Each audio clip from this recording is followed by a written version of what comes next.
For folks who don't know, the Free State Project is a movement of voluntary human action where we are trying to concentrate libertarians in the state of New Hampshire. I think we've done more in the last decade than every other libertarian movement combined has accomplished in the last 5 decades. Are my friends and my neighbors who are willing to stand against tyranny, make their voices heard, and have a goddamn impact. I have a problem with too many people are afraid to say what they believe in, let alone actually do something about it. If you're afraid to stand outside the TSA line and piss off 97% of people who are waiting to just take the bar and build it up their ass in 5 seconds, then you're probably not ever going to make the change. Free State Project, again, it's 1% of the Free State movement. I am a friend of the Free State Project. And would you encourage people to check it out? Absolutely. Check it out. Find out. If you like it, join and continue the effort.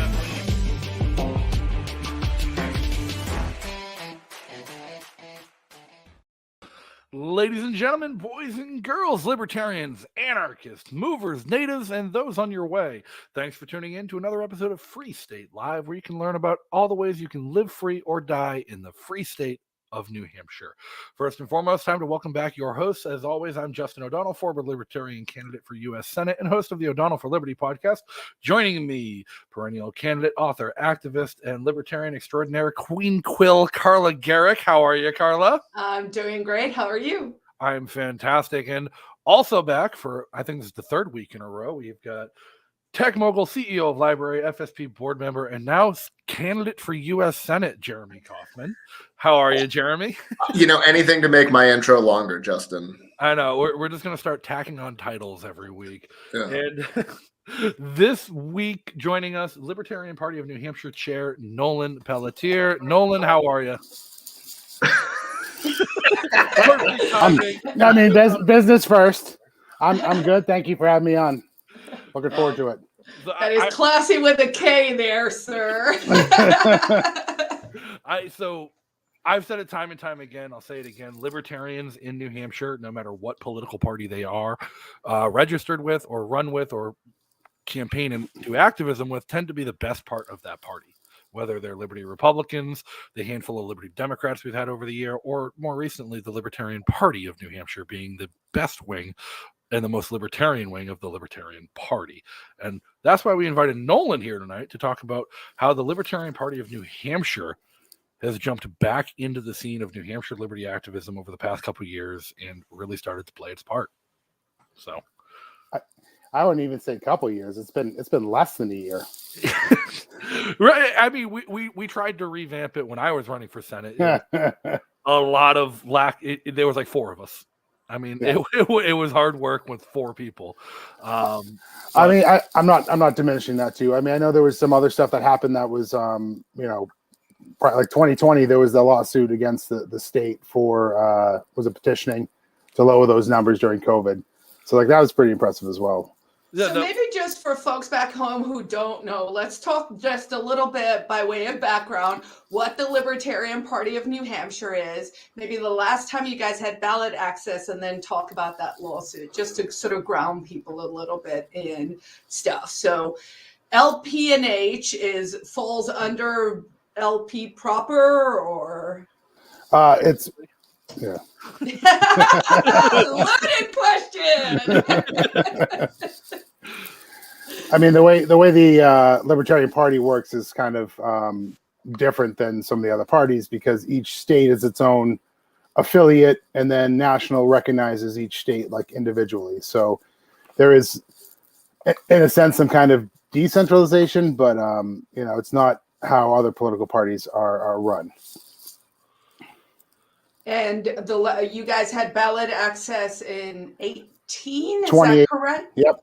Yes, 2018. And that means that, and this is really just for educational purposes, like I always feel like I don't know what's happening with the LP, and I feel ashamed of that because I should. So I'm just going to whose fault is that? grab you and have you tell me everything, Nolan. That's been actually one of the problems is you don't know what's going on with the LP. You're somebody who is so plugged into liberty politics that it's what people from the outside and the other side identify you as. So whose fault has that really been? Yours, or has it been the LPs for dropping the ball on letting people know what's going on? You know, I've learned a lesson as a nascent politician. When someone says, whose fault is it? You say, not mine.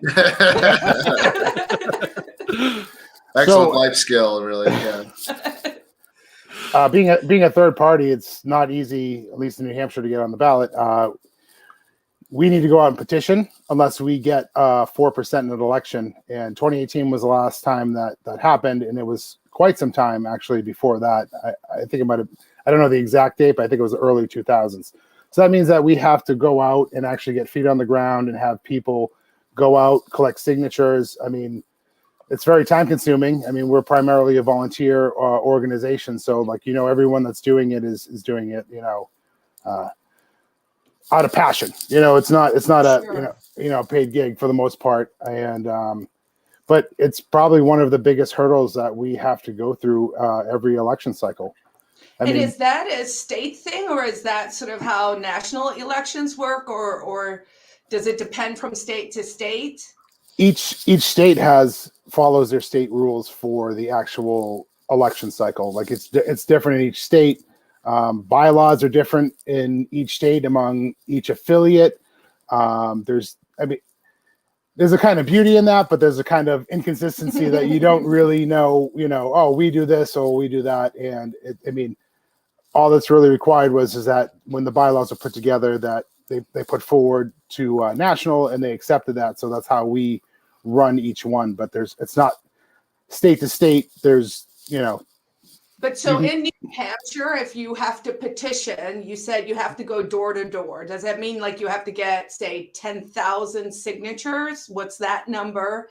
And then once you get those, two questions. Is there a way to smash the two-party system in New Hampshire? Yes or no? Do you want me to take that one, Nolan? You can take that one, Justin. Numbers in election law, that's where I come in. New Hampshire's pretty unique in its petitioning, where it's one of only a few states that requires your petitions to be numbered by district. So we need 3,000 signatures statewide for a statewide candidate, but it has to be equally split up into the congressional districts. So 1,500 from each district. So like we're at a crossroads with petitioning now where we don't even know what the districts are. So Right. we can be collecting We're in signatures the middle now, and we don't know what district they're for. And on top of that, if we wanted to petition on just for a party, like to go get a party on the ballot, we don't know how many petitions we need in advance. You can only do the petition for 1 year, and you need 3% of the total turnout in the previous governor's election. Wow. And so that can be an astronomical number, and you can only start on January 1st, and they have to be due at the beginning of March. So you really only have the winter to do that. And anybody who's familiar with New Hampshire winters knows you're not going door to door. You don't have fairs. You don't have public events. It's not really a easy process or even a doable process to do a party petition in New Hampshire. And so do I remember correctly that with this last, and the answer to that's going to be no, we all know that as a lead-in, but that there was this whole issue with COVID where we said, hey, Governor, could you just maybe like waive these requirements because this is ridiculous. How are we supposed to go door to door? This doesn't seem fair. And that the response was pretty much like, well, that's not going to help me at all. So how about you guys just, go away? Would that be a good summary? Yes, Sununu actually said in the response when the LPNH in 2020 tried to avoid the courts altogether. We thought it was a waste of Libertarian donor money, and it was a waste of the state's money to fight the lawsuit. And we're fiscally responsible people. We figured that the conservative Republican governor would be fiscally responsive and not try and take it to court, where we just asked the governor and the Secretary of State and said, hey, while you're issuing all these COVID emergency orders, how about you do something about this and waive the petitioning requirements for this year's election, since you told us we're not allowed to talk to people. And the governor did a press conference when he was asked a question about it, and he said, why would I put my competition on the ballot? Yeah. I mean, I guess that's a legitimate position. I, as a politician, if you were in that situation, probably all of us would have done the same thing, right? I kind of respect the honesty there, you know? There is a bill to lower it. I got to imagine it's going to be pretty unpopular, but my understanding is that, do you know about this one, Justin? There's a bill to lower it by a substantial amount. That you could... Kevin Craig from up in Berlin or Lancaster, somewhere in the North Country. I don't know Kevin all that well. I do know his son, Andy, who used to be active with the Libertarian Party. But Kevin Craig submitted a bill to reduce the petition threshold from 3,000 statewide to 1,000, only 500 in each district, and the party petition from 3% to 1%. Oh, wow. And it's strange where you'd think it'd be unpopular, but it's a Republican bill that's being sold to progressives and Democrats as increasing voter choice and ballot access, and that's something they care about. And it has NHLA's endorsement for the Liberty Republicans. Oh, wow. Interesting. You know, I was watching this show. It's called Bergen. It's some Norwegian dark. And when it's winter in New Hampshire, I like to watch Scandinavian drama. So bear with me. So there's this one Scandinavian drama, and it's a lady prime minister, and it's a good show. Like, if you're into politics and you're willing to sit through like the bleak version of West Wing with a chick in charge, it's a good show. So, you know, that's a narrow audience. But the cool thing is, you know, they have coalition governments, right? And that has always kind of appealed to me. And her whole thing is, I mean, it's very cronyist, but their whole thing was, if you have a budget, you have to pay for whatever you're implementing, which is how government should run, right? Like, so we don't create these entitlements and all these things. And I was thinking, you know, when I think about the vision for New Hampshire, wouldn't it be amazing if we actually did have a bunch of like crazy parties, if we were the state where, you know, it just became like super accessible and we had to do these coalitions? You know, you could have the Green Party, you could have the Independence Party, you could have the LP, you could have like all these things, and that would make us also very uniquely New Hampshire. Just a thought. You would need, I forget what it's called, where you apportion representatives in proportional representation. There you go. There actually is. There's a very, very progressive Democrat who got frustrated effectively that the Democrats weren't being progressive enough for him, who left the party, and he's making this his like single issue, is that he wants to switch to more proportional representation. What would be the downsides of something like that? Does anyone have a sense? Principally, there it makes government not work. And, no, death by 1,000 cuts. In every proportional representation system that does exist currently, like the United Kingdom, Ireland, Scotland, Wales, UK, Germany, France, well, there are like your direct election where you have like people who are elected by their local precincts. You also have a portion of the parliament that's selected by the parties, where people just rank the parties and then the party gets to decide who sits in the seat. And me personally, I hate the idea of, you know, a party deciding who's going to sit in the seat as opposed to letting the voters decide who's going to represent them just because they got a certain percentage of the vote. Could you a imagine little if weird. that was done in the LP? Right. I mean, granted, it's better than the current system. It would be Dennis Pratt based off of voting from last week. But to what Jeremy was saying, Representative Tony LaBranch, hyper progressive, super left liberal. He's on the the state federal relations committee, and they were hearing the secession bill last week. And after we were done testifying, I went and talked to him because he was also the prime sponsor of the legalized psilocybin bill. Oh, cool. That I testified for, and he told me he's like, I don't know if I've ever told you this, but I voted for you every time you've run. So like nice. he voted for me over the progressive Democrats, and so I think he's turnable. He's somebody who can be brought over now that he's realizing the Democrat establishment is not going to treat him well. He's not going to have any say in the state house as an independent now. And it might be time to radicalize somebody who has knowledge of how the inside works. So, is everyone's sense with all these Democrats that are just leaving the party in New Hampshire? I think there have been 3 or 4 that I can recall in the past couple of weeks, month or so. Is that because they see that the Democratic Party's not progressive enough, or that, like, what, does anyone have any idea there? Or, and then we will talk all LP. I'm just keeping it super nonpartisan here. I think this is a great lead into what I want to talk to Nolan about. Is I think the Democratic Party right now is suffering from the fact that the tent has gotten too big. Like, there are too many ideologies under the one big banner.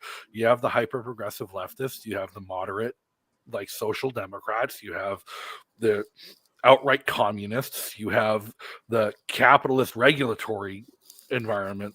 Then you just have the environmentalists who are only, like, there's so many single issue caucuses within the Democratic Party that they're starting to butt heads with each other, and they're starting to tear itself apart. And we've seen the Republican Party just does this openly.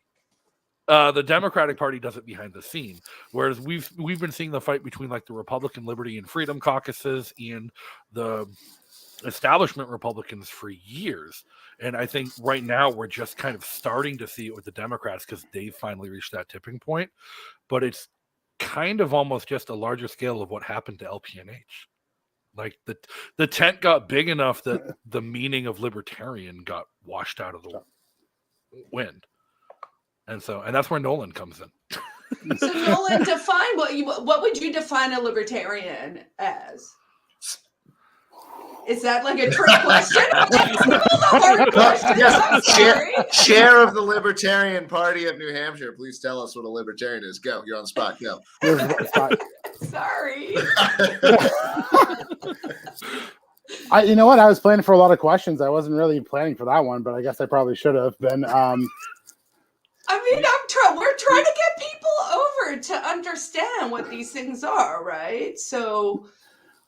Well, it's true. I mean, if you obviously believe in freedom, if you believe in, for me, it's it comes down to individualism, not being part of the collective and being, believing those rights and the rights of the individual, property rights, right of the individual.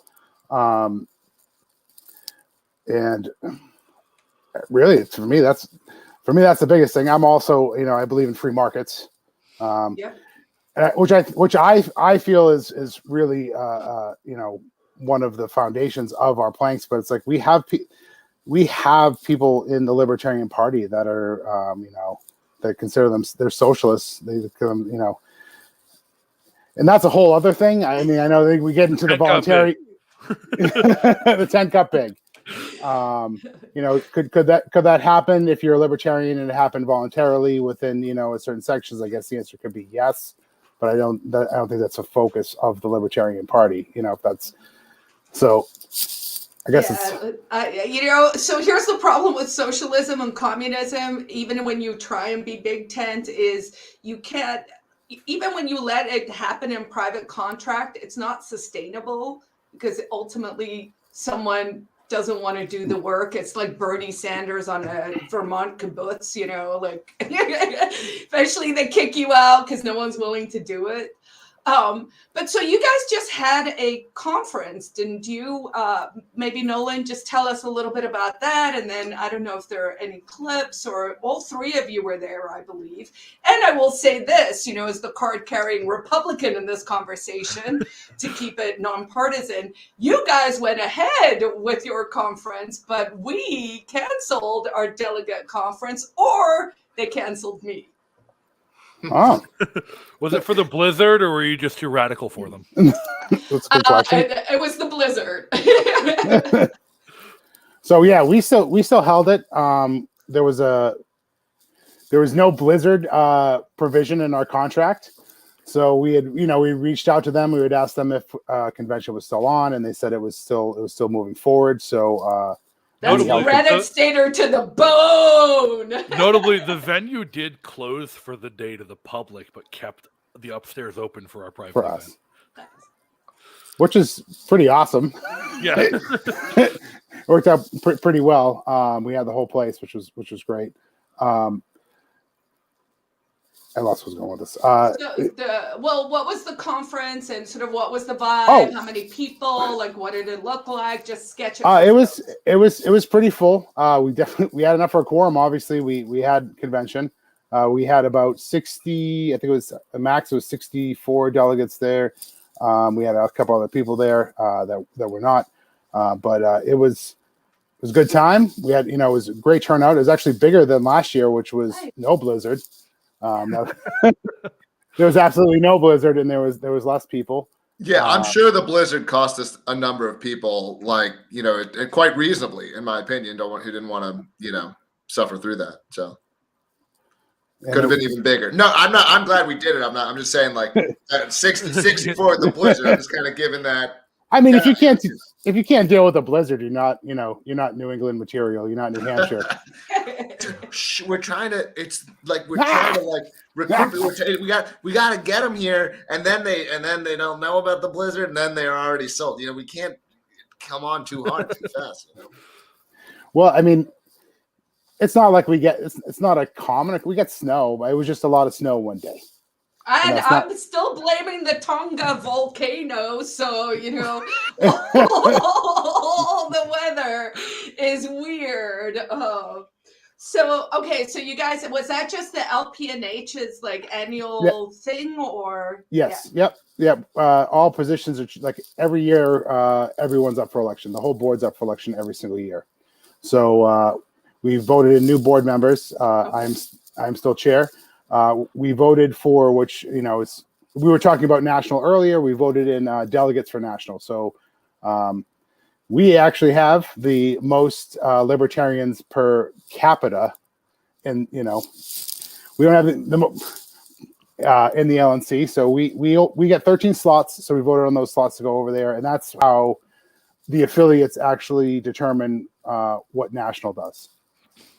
Oh, wow. Okay, that's pretty cool. And so national has some big thing that happens. Is that the thing in March or May? But yes. May. Yes. Okay. What happens the same weekend as Liberty Forum, which is March 6th? That's the Pennsylvania State Convention. Okay. Which has an unusual rule of allowing people from out of state to attend. And it's kind of become, there's this strife within the strife may be the wrong word. There are some competing ideas for how the Libertarian Party should be run, sort of between what's called the Libertarian Party Mises Caucus, and at this point it's pretty much them and everyone else. There was formerly a caucus called the Pragmatist Caucus. They kind of dissolved, but basically there's a substantial, whether they're a minority or a majority, I think they're probably a decent majority at this point of people who are sort of disappointed by the current Libertarian Party leadership. And the leaders of that group are actually based out of Pennsylvania. So Pennsylvania has kind of become this sort of battleground for this. And it's one of the states that the Mises, so in New Hampshire, it's pretty much all Mises Caucus. In fact, it made the convention go very smoothly. I've been to 3 Libertarian Party conventions now. It was by far the smoothest. In the sense that the people really weren't fighting. People were on the same page. There wasn't a bunch of fighting. But PA, last year there was a whole bunch of fighting over rules and can you do this and motion, and I don't even understand it all. PA is going to be very hotly contested. So there's a lot of people who are going in March because you can go from anywhere. I mean, I think like 20 people are going from New Hampshire down to Pennsylvania. There's quite a few. I mean, that's speaking to what you were talking about earlier. From state to state, it's completely different. And we're really going to actually shut that loophole for out of state people voting. That's like one of the primary goals. It's why would you want someone to come from out of your state to decide how your state is run? Can you imagine that if we had that in New Hampshire, like what? We do. It's called the United States government. True. Alu and the Liberty Block are reminding us in chat that secession is the best solution. And that taxation is theft. That was in there too. But we don't have that rule in New Hampshire. And there is a minority who doesn't like the Mises Caucus inside of New Hampshire, but for the most part, they didn't, show up. So I don't know what's going to happen to them. I think that's an interesting question as well. Because I would like, the thing is, it's like the battle's over as far as I'm concerned. It's like, let's get back to working together. We disagreed on some things. You're not going to have power anymore because of that. But that doesn't mean that we don't largely want the same things, And I would like to find ways that we can get over some of this stuff and get back to working together because, there's a lot of animosity between people that are actually much closer to one another, than people who I think are the real sort of enemies of liberty. And it'd be nice to be bringing some of those people into some kind of way where we can work together with them. I don't know what the answer is, but that's my feeling. Well, it's the answer as what I've learned is unity breakfasts. Yeah. This is the thing, and strong arming people in the parking lot because I'm dead serious, right? Because it really is a challenge. I mean, it is a genuine challenge, I think, for us as individualists. It's the herding cats dilemma, right? We've all talked about this. How do you get a whole bunch of people to do something when they're like, I'm doing me? Right. And I think with other political parties, the Democrats, because they're so lockstep, they obviously got that really down. But even the Republicans who really do vote all over the place. I mean, we had Free Staters supporting CACR 32 last week. That was the proposed secession bill. But we also had Free Staters testifying against the bill, right? And so that, I think, just in a nutshell, is actually the beauty, truly, of voluntarism, right? Because that is just people who disagree saying, okay, we're going to try and persuade each other. And we actually, should have more of that. But it is a challenge to get people, once there's been these schisms, to say, yeah, let's come back together. I mean, I'm trying to get everyone to come to Porcupine Day on Saturday and, suddenly set in things. Well, if you're mad or butthurt about something in the past, still show up. I'd love to see you. And I genuinely hope people will come because, again, as Jeremy just said, they're the enemies of liberty, and that's who we should be focusing on. This infighting is nonsense, and I swear to God, they encourage that because it makes us less effective. Yeah, even last week after the secession bill, I was talking to the chairman of the committee, who is he has a decent liberty rating as a Republican for his past votes, and he's generally friendly to liberty bills, but he's not someone I'd call a free stater or a libertarian. And he was complaining to me about how there's too many people in the Republican Party who just vote lockstep with authoritarian bullshit. Yeah, I mean, we're definitely seeing the schism there in terms of the rhinos versus the liberty people. And that's going to be interesting because I think, if we had this world where we have all the different parties, you would probably see some moderate Democrats and the moderate Republicans coming together. And moderates in some ways are the most dangerous because once you start compromising, your rights just go right out the window because everyone's just given their friends stuff. So maybe let's talk a little bit. Okay, so first of all, Jeremy, you announced something, I guess, on Saturday that sounded like it might be a big deal. Can you just factually tell us what that was? Well, I was nominated by the Libertarian Party of New Hampshire to be the Libertarian candidate for Senate, which I'm very flattered by that. I accepted that, and I'm looking forward to running a campaign. I can't endorse myself on this show, so I have no comment whatsoever as to whether or not completely neutral vote for me or support my campaign. But that campaign, in a purely factual sense. So who currently has that position? Is it that lady whose name no one can remember? Yeah, so I'll be running against Maggie Hassan and a Republican to be named. And I think that this is one of the ways. Look, I would. Finally, my trolling of Maggie Hassan's Twitter account is going to count for something. I have no connection to the FSP. I can tell you to vote for Jeremy.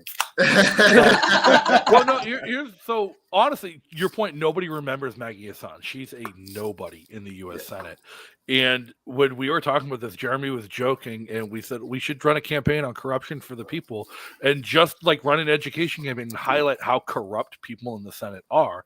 And when we were talking about it and planning it, it's like okay, what about so and so and so and so? Nobody thought to look at Maggie Hassan, and then I looked at Maggie Hassan. She is the number 3 most paid lobbied senator in the United States. Oh yeah, and nobody knows her name. That's when you're doing it really does she have some ties to like a drug company or something? And lots of alcohol promotion too.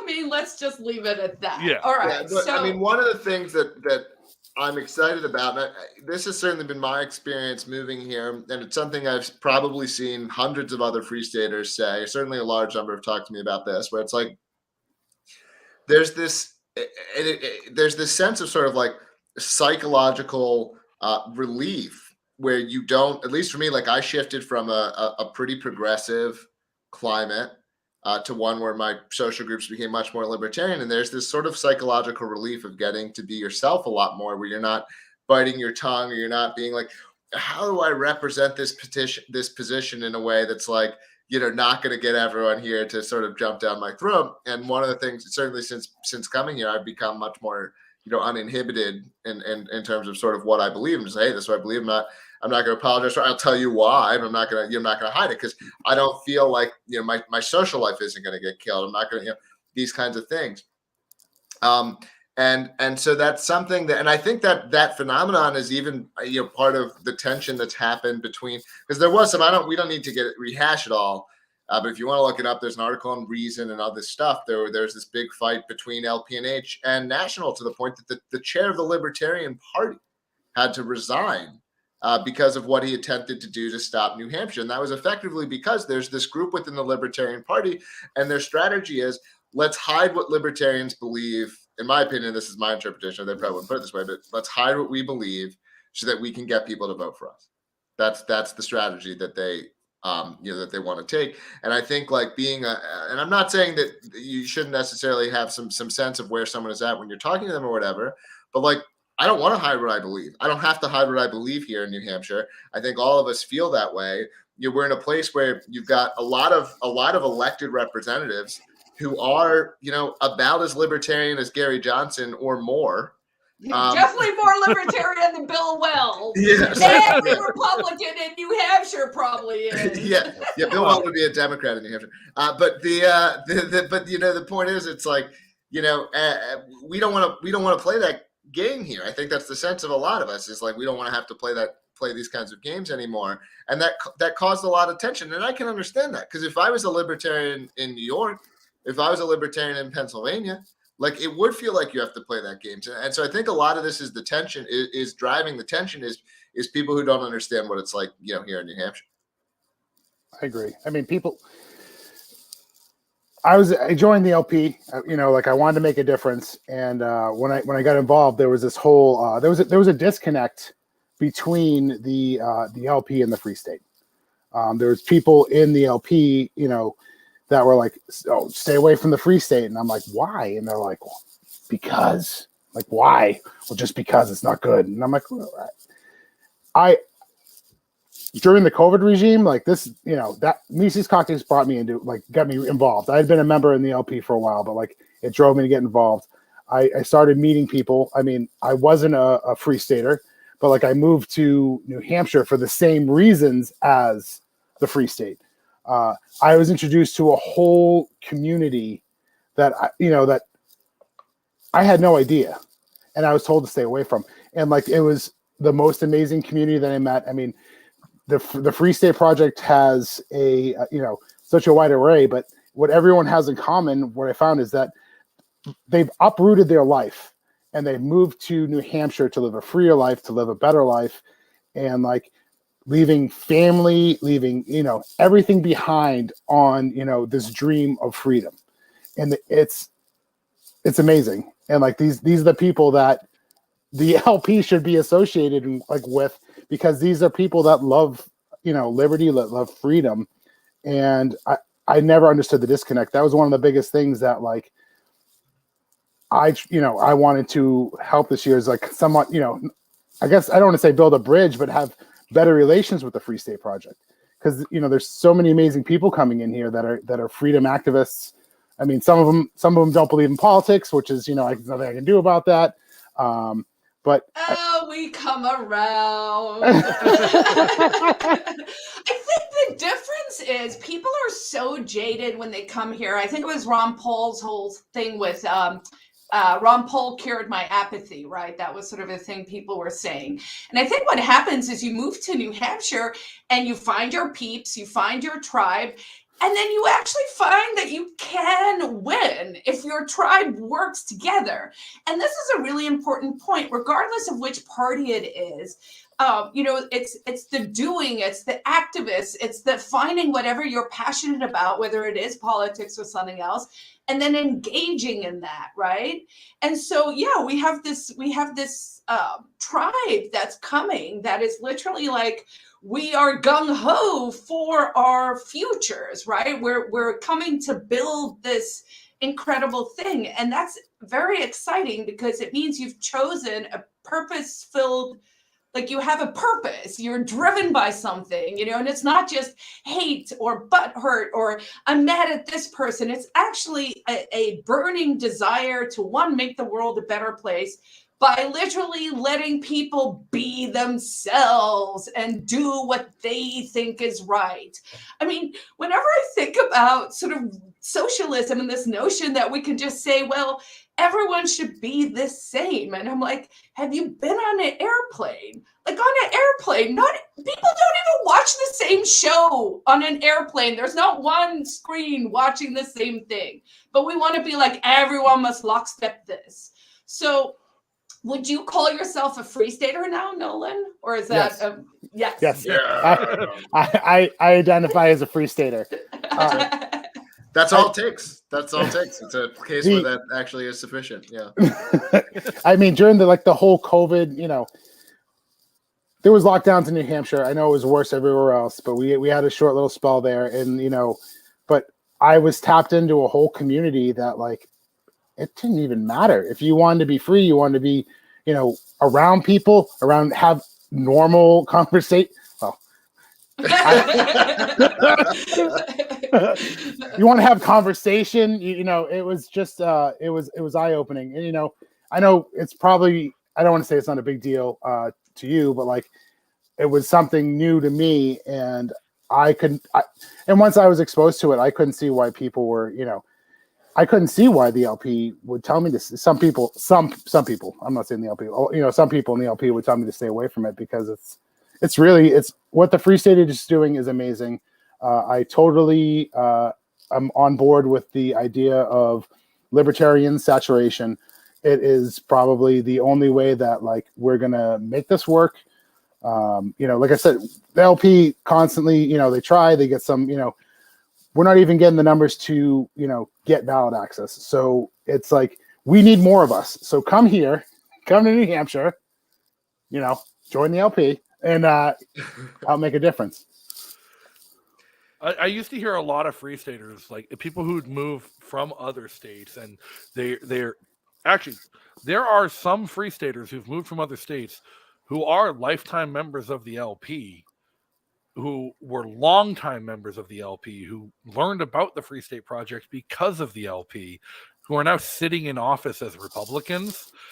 And some of the other factions within the LP see them as the enemy because of it. And that's what bothers me most about the LP infighting, is because there are some people within the Libertarian Party who are seeing it more as an actual partisanship issue, as opposed to a freedom and the greater enemy of the state issue. in like to that point, like Nolan, you're a that's free stater, party, even if you're not a signer, you're because you agree with us, you're an ally. That's party versus principle, right? And that is a short-sighted thing. Is if you, I mean, I think all of us, regardless, I actually think this is kind of what unites free staters in some ways is principle, right? Like we all have this high principle for the ethical stance of the non-aggression principle also applied to the state. So we just basically are all like, hey, property rights seems like a good way to organize things. So everyone's on the same page. And hey, we don't initiate force against other people willy-nilly. That includes you, the government. You can't act like the mafia and go around and just threaten people because we think that's wrong, right? And so once you have that principle, then it becomes, okay, well, does it really matter from whence it comes, whether it's LP or, Republican or whatever? It's like, no, what we want to do is we want to further the principles of liberty to create this society where, it's life, liberty, and the protection of property. And that's pretty much what the statement of intent said. And so, I want to see the LP really succeed in New Hampshire because as we build what becomes, from a branding perspective, the libertarian state. I mean, there was an article in this week or Sunday's Union Leader, maybe Friday's Union Leader, I forget which day, but in the last week. And it literally, it talks about Libertarian New Hampshire. And I remember back in the day when I was like running the FSP and stuff, I was like, when newspapers routinely say Libertarian New Hampshire, we've won, and now I'm like, yeah, it is the given, right? And so, you want the party that has the name to do well, but I think ultimately, again, we just all want to further the principles of liberty so that we can have a homeland, a safe space for all of us to just be like, okay, do you, but I'm doing me. I think one of my favorite comments about New Hampshire I've seen was on TikTok, and it was like a really leftist account, like somebody all about everything hyper progressive, complaining about living in New Hampshire. And she's like, I hate it here. I don't know how to explain New Hampshire. It's just a libertarian nightmare with fall foliage. Yeah, I mean, my dream is, because I will say one of my concerns, and I've seen this happen a little bit, not very much, just a little bit, where, I have seen sometimes libertarians become a bit less principled if they join the Republican Party. Just a little bit. I'm not saying it's a common phenomenon, but it's happened. And I would love it if we were able to get fusion tickets or whatever, where the Libertarian Party could kind of become the sort of certifier of do you deserve to be called a libertarian when you run? Right. And then you can attempt to run as a libertarian and a Republican, or a libertarian as a Democrat. We have great libertarians run as Democrats. Or accountability, or even if it's not certified, provide accountability. I've never been a member of the Republican Party in New Hampshire. I've always been a libertarian, and I've always been very active in the liberty movement. But I think me more than others, I've never shied away from attacking allies when they start to slip. Like when they have any little issue, I'm like, no, you need to fix that. And I think the Libertarian Party, even as it stands now, can serve as that mechanism to keep liberty reps accountable.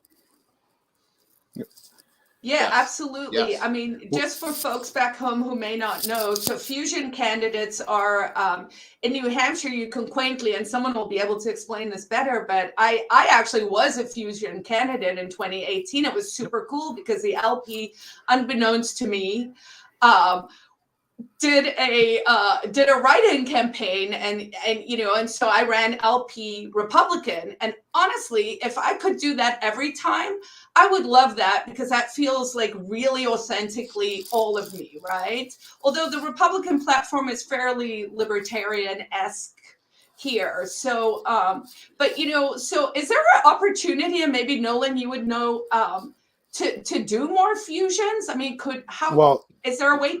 We could, but we have to have ballot access, right? I mean, first we need ballot access. Yeah, so the only way to do fusion in New Hampshire is you have to win one primary outright and win the other primary by write-in. Like, you can't be put on the ballot for both. That's Right, the but there's a only way to law. get There's fusion. probably a law that could be like when I lived in Pennsylvania, you would see fusion candidates all the time. We could pass a law if we can get someone to put in a law to do it. That'd be awesome. I mean, I think this is what we honestly. If I well, this is probably getting too political. This is my personal opinion. This is not in theory. Like I would love it. Like to me, I would like us to go like all in on this, and like the LP should just be like do its best that even if it can't win, tank candidates that won't support this. Like let's get to this place because it would bring people back together and it would get us out of this awkward place at times where it's like it's is this person good enough? They're good enough, and like and this kind of thing. And so like I mean I think that would just solve a lot of problems if we were able to get that done somehow. Yeah, that would be really cool. Actually, maybe that's something someone could look at. Not anyone on this. Here, no. One of my I'll look into that. One of my favorite things from Carla's fusion candidacy in 2018 is because we did it. I put together a sample ballot for Libertarians, and I'm like, everyone should write in Carla because, like, we can get more than the number of write-ins in this district because I know more Libertarians than the minimum in this district. It wouldn't be hard, and it can't hurt her. They already know she's a Libertarian, so it's not like it's going to hurt her. It can only help her get some of the other votes.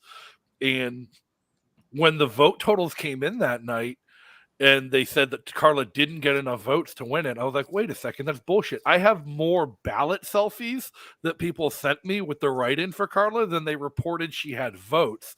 And we got to challenge on a recount, and we won the recount for Carla, proving that the state just wasn't counting her votes.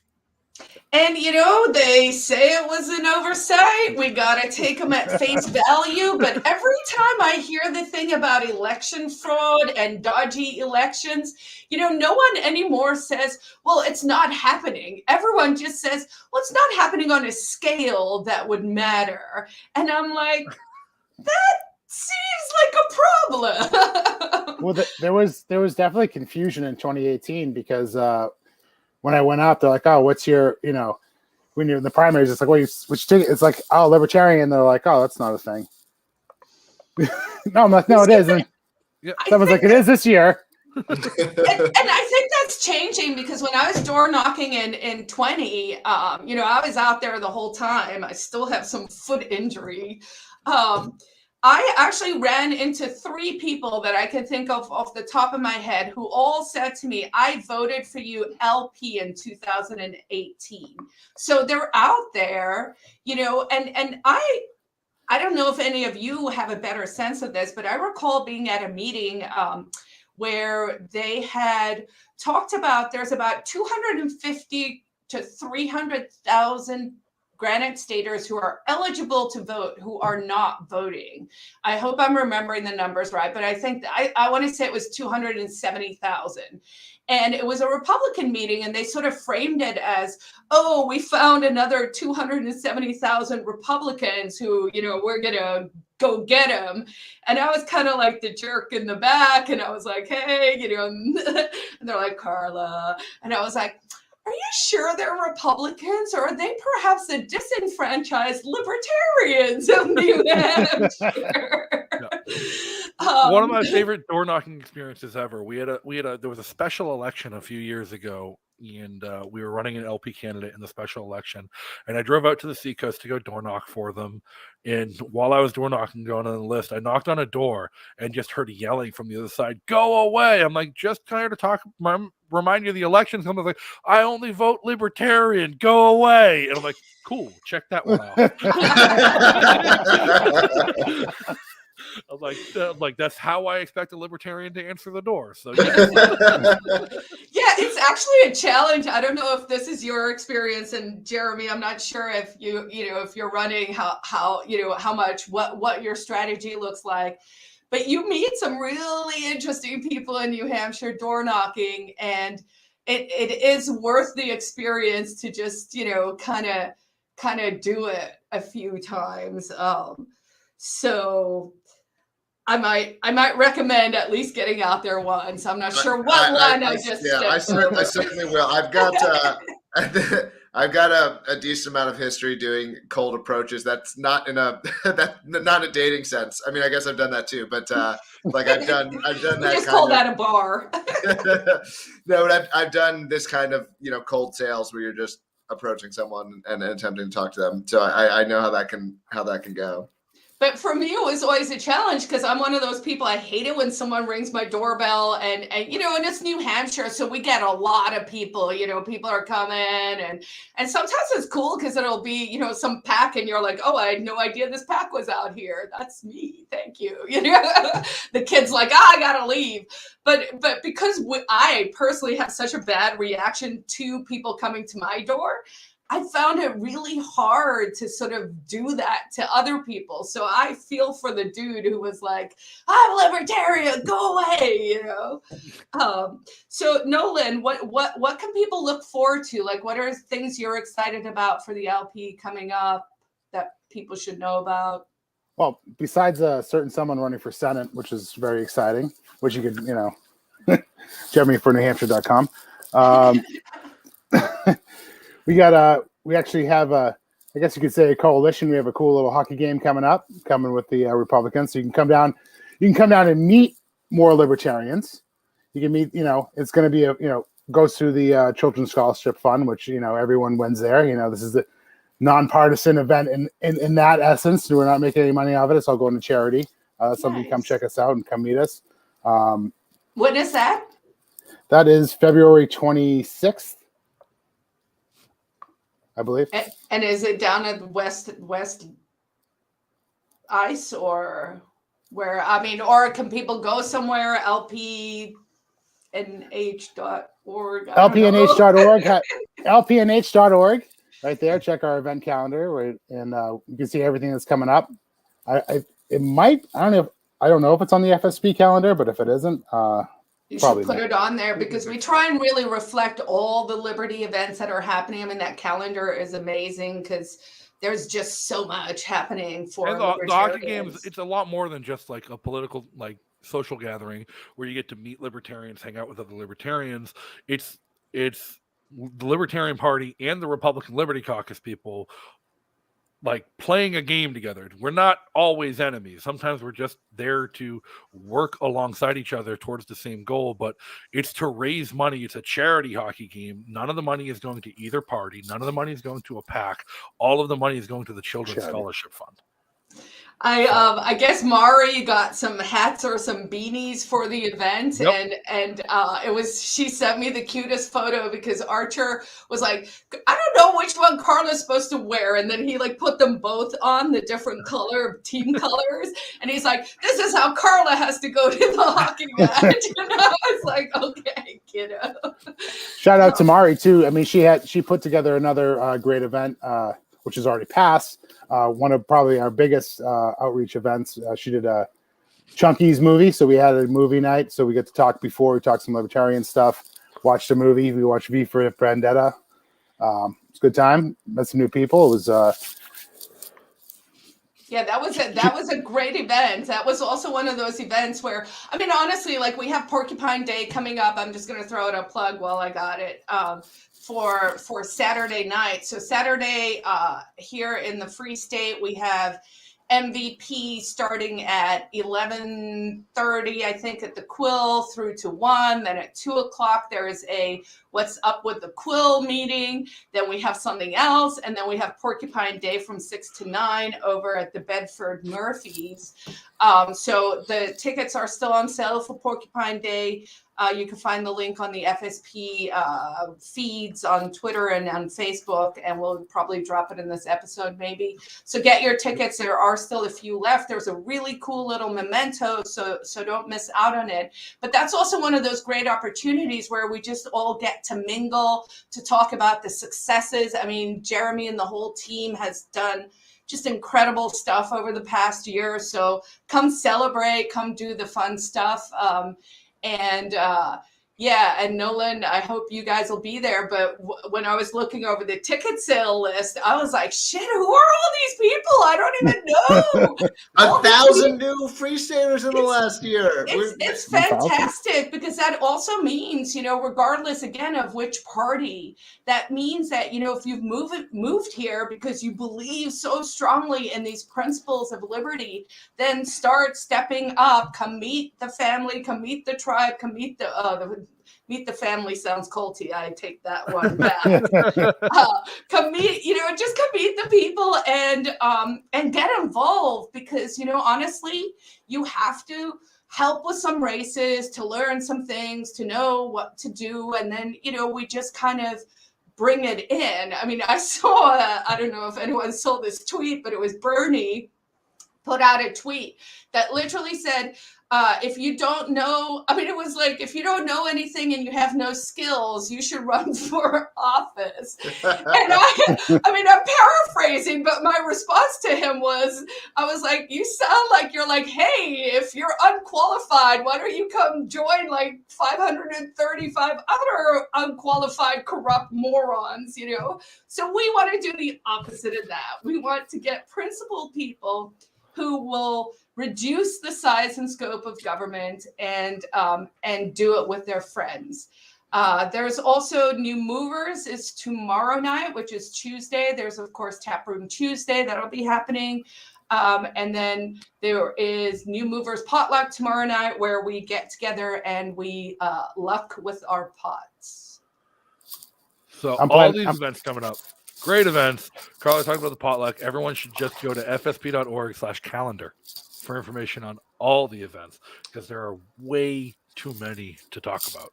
Yeah, I'm thinking we do need to, and this is on me more than anyone else, so I'm not dragging anyone. Gotta you come on that calendar and you don't know. It's like overwhelming. We gotta be like, for the newbies, you gotta be like, go to this one or this one or this one. Because there are certainly some that are. You can go to anything if it's on the calendar. By the way, so I do want to say you can go to anything. If it's on the calendar, it means you as someone who knows no one, you are welcome to come and show up, and people will be friendly to you. So I'm not trying to say you can't go to anything, but also for people, it's a sort of what's it called, like the something of choice where you get paralyzed by choice. So it's like you go into the grocery store and there's like 50 toothbrushes and you're like, I just want a toothbrush. Why are you making this so hard? Now I gotta look at all these. You got to give people, be like, okay, these are good ones for you. And I think we do want to tweak that a little bit. Yeah, no, and like I said, definitely go look at it if you're planning on visiting New Hampshire. If you're already here and just want to get plugged into the community, again, it's fsp.org/calendar. It's the place to find out. But there are a few big ones that we definitely have to tell you about coming up real quick. We talked about Saturday, talking about Sunday, the cryptocurrency meetup. It's the longest running crypto meetup in the world. They're having their 500th consecutive meetup. Tickets are in short supply. Go get your ticket now. You can only buy it in cryptocurrency. If you don't know how to use cryptocurrency, you want to come and learn, send us a message. Somebody will buy you a ticket and you can get there and you can get your crypto on that day. It's going to be a wicked fun time. I'm going. Jeremy's going. Carla's going. Nolan, are you coming? I'm just getting into the crypto market, but I will say that I was not tapped into that whole thing, and there was ways within the FSP community that I learned about those things. I actually went and took a course at the show Nice. that was put on by one of the show members about crypto. It was just a new concept for me. I like the whole concept. I was just always like a physical, tangible kind of guy. And coming up soon after the cryptocurrency meetup, we have Liberty Forum. Everyone's favorite Liberty conference. It's awesome. It's super fun. We have some amazing speakers lined up this year. It's going to be a fantastic, fun weekend. Go to nhlibertyforum.com, get your tickets, plan your travel. A lot of people come from out of state. This is a lot of people's first visit to New Hampshire is Liberty Forum or PorcFest. So if you're going to come to Liberty Forum, from out of state, make your travel plans now, get your hotel booked, and there will be a bus tour of the Merrimack Valley for people coming from out of state who want to tour the area, see where you can live, see what the neighborhoods are like, see what attractions and what fun things there are to do. And again, while you're here, if you come a couple of days early or stay a couple of days late, check the calendar for other events where you can get plugged in. There'll be another New Movers party coming up that week. It'll be great. And then PorcFest. Dennis will kill me if we don't talk about it. Over 3/4 sold out. I don't know why. He's just accelerating it, selling out. I know. It's great. It's great, but it's over 3/4 sold out. We normally wouldn't have even started selling tickets yet. Usually Liberty Forum is when tickets go on sale, and we're going to sell out before Liberty Forum this year, I think. That's an incredible decently likely thing to happen. I do have knowledge because I had friends we're planning our campsite, got in touch with Rogers Campground today. They're almost out of campsites. So book now if you want to go to PorcFest. The hotels surrounding the campground are virtually all sold out. If you want to camp and stay on site, you need to act fast. So get your PorcFest ticket and call Rogers Campground and book your site today. It was my first year last year, and I'm going every year. I'm gonna be a lifer now. I mean, my daughter for Christmas she got a gift, and she was like, she's like, this is gonna be perfect for PorcFest, and I was like, oh yeah, you will. Like it was funny. That was like the immediate thing she went to. It was amazing. Like I said, another thing that's been going on. How many PorcFests? What is it? We're in this will be the 19th consecutive PorcFest because again, the only event to go ahead in 2020. Absolutely. And if you guys want to contribute to the Free State Project, if you want to keep these events happening, if you want to keep the mission happening, go to fsp.org/give. Jeremy can tell you why you should give and what the benefits of giving to the FSP are. Dude, that's not even hard. We're the only libertarian movement that's winning. Do you want to win? You want to lose? If you want to lose, keep giving money wherever you're winning. Go give it to Cato. I don't know. I mean, they do. They write good papers. I'm not. I'm like, we're winning. We're winning. We're winning, and we're winning, and we even barely spend money because it shows the power of an idea whose time has come, which is this idea. So give us money. We'll be even more effective.